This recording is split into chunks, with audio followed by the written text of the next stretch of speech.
Astrid with Kanen coffee. Have this Gaggia Velasca here.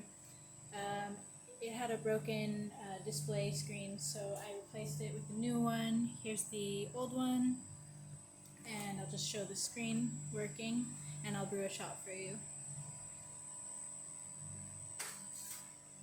So it does need to be cleaned, but that's not our concern right now.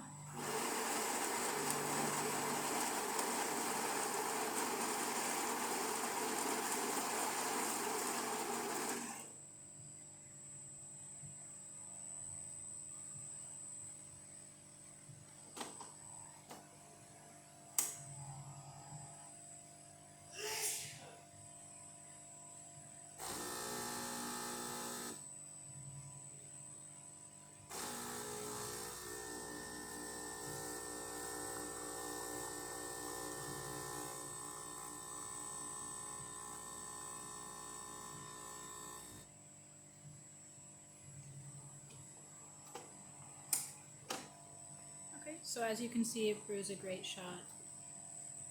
And that's about it. So if you like this video, please subscribe to the channel, hit the like button. Thanks for watching.